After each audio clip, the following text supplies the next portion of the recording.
224th Contact Thursday, July 7, 1988, 0519 am. Quetzal says unfortunately, my absence lasted somewhat longer than I had planned because a task unexpectedly came to me, which I had to fulfill. Billy says now you hear, and that's important. If you permit, I would like to ask you something that's Farth already explained to me and that also arises from information of the memory banks, which I've recently retrieved. It is of interest to me as to whether new cognition has arisen with regard to the origin of matter. Also, I would once again like to talk about life forms in our solar system. Quetzal says nothing stands in the way of your questions. Billy says good, then I would now just like to speak on Mars as well as on the most diverse moons and planets in our solar system, as I was enlightened by you and was also allowed to determine on the spot with your assistance, other than on Earth, no life forms of a human nature exist on any other solar planets or their moons. And now, in order to make it clear that it always only concerned human life forms when you spoke of the fact that there is no life in the solar system except on our planet, I would just like to hear officially a brief explanation on your part. Quetzal says what you say is correct. On our part, we always only spoke of the fact that other than on Earth, no human life forms exist in the solar system on other planets and on their moons, and indeed even if we have only used the term life forms alone, but always excluded with those human life forms that, for your understanding, we designate as solar system foreigners or solar system externals and who look around on solar planets and their moons solely for expeditionary purposes. Billy says that is thus clear and also means that you have never spoken of microorganisms, which are present on virtually all planets and on certain large moons, as you let me see through your apparatuses. In part, these microorganisms exist on the surface materials of the planets and moons, while others find their habitats in the ice or under this in the under-ice seas and under-ice lakes, as you've designated the whole thing. And all of these microorganisms, according to your explanations, have developed in their masses on the relevant planets and moons themselves, although their origin lay elsewhere, namely with comets and wandering planets, which deposited parts or entireties of their microorganisms on the planets and moons, depending on whether these came into the tails of the cosmic wanderers or whether these or parts of these fell from them. As a rule, comets and meteors are carriers of microorganisms that, if they inseminate planets and moons, immensely multiply in conditions that are favorable for them and gradually change themselves and mutate or, in the course of their secretions, create new substances and new forms, which form new life in unions, etc. with other forms, from which higher life develops over the course of hundreds of thousands and millions of years, if the necessary conditions are given on the planets and moons, so particularly climate, temperature, and food. Thus, there is life that is only in the light and other life that can only live in total darkness, while others can only exist in intense heat or cold. Others can only exist in water, in gases, in soft or hard matter, while others can only live in external spheres, etc. And as it happens universe-wide with the insemination of the planets and moons by comets, wandering planets, and meteors, as well as by clouds of microorganisms, which drift through space, so it has also happened on our Earth. First, through this was it possible that life could develop from the planet itself.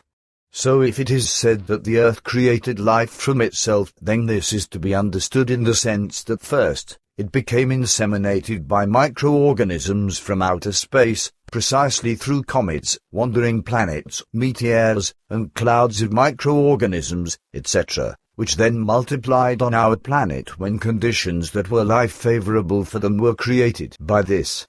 Primarily included in these favorable conditions was volcanism, in which thermal microorganisms romped about, from whose effects, however, also climatic and atmospheric forms and layers, etc. developed, and after this developed lichens and mosses and later higher plants and after that the animal forms, and at last, humans were able to develop. Mainland life emerged here in the sandy shore layers of the seas and other waters, but this earthly original form of life first developed in the primeval waters, which still would have been undrinkable and deadly for humans and for actual animals. This process of the origin of life on Earth is likewise given throughout the whole universe, so thus, there are microorganic as well as low and higher and even the high life forms elsewhere on other worlds, and with these also humans, as your existence probably proves sufficiently, and indeed, even against all the nonsensical assertions of know-it-alls and other lunatics, who believe that higher life or any life at all would only exist on our Earth. Quetzal says, I have nothing else to say to that, for your remarks correspond to the reality. It would just be important to explain the actual, original source of all life and all matter when it falls into your knowledge. It can, indeed, be assumed that you will also have this conversation be transmitted later and will publish it for the instruction of the Earth people. Billy says, I will, yes. Of course, I also know how life and matter actually originated. I just have to reach for the explanation on a spiritual teaching, which reveals what the four original substances fire, air, water, and matter originated from.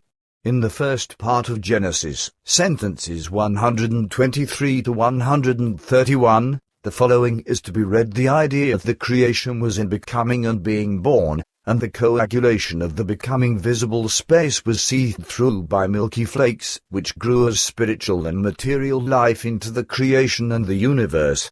Life had become existent, the root remained, the light remained, the flakes remained, but the creation was one with everything in its division. From sentences 159 to 163, it is further explained as follows. Having recognized itself in its consciousness, the creation grasped the worth of its coming forth idea. Through the power of its thoughts, it created further. It created bodies and forms in multiplicity and variety, through which it animated the universe in diversity. And if I should now explain this in an interpretive way, which goes beyond the spiritual teaching into physics and which should be understandable, then I must do this as follows. The creation flakes, or rather the flakes that were created by the creation and that formed in the empty space of the universe, were hydrogen formations, in which all the building blocks or 280 elements of life as well as all matter and gases, etc., which were already created by the creation, were existent. These hydrogen formations or hydrogen flakes combined themselves over the course of time into larger masses and condensed themselves to such an extent that incredibly high temperatures arose within their interior and detonated the mass.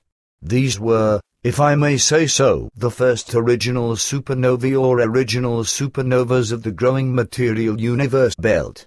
Even today, and throughout the entire future of the existence of the universe, the same still takes place. It's just that the form of the flakes has changed, because today, these are huge solar structures that explode out of themselves and eject from themselves all elements in the universe, by what means life and the entire existence of all that exists is guaranteed in a constant growth and decay as well as new emergence. Through the enormous explosions of the solar structures, which are often many times the size and mass of our Sun, the building blocks of life, all necessary elements, are released and distributed throughout the universe. From this, new compounds, gases, neutrinos and so on and so forth are created, which, in turn, form into structures, into galaxies, from which ultimately suns, planets, nebulae, and comets, etc. develop again. And through this, new life also develops again on suitable structures and planets, but this happens more in the outer regions of the galaxies, like, for example, in our spiral galaxy, in which we exist with our solar system in the outer regions of the spiral arm, and to be sure, in the so-called Orion spiral arm. Quetzal says in such a short form, I couldn't have explained it better. Billy says, so you mean that my explanation is sufficient? Quetzal says that is correct. If I had to explain the whole thing, then my explanations would have been much more extravagant. Also, you amaze me again and again, how you, on the one hand, retain so much in your memory and, on the other hand, how briefly and exactly you know how to explain things. Billy says as you may think fit.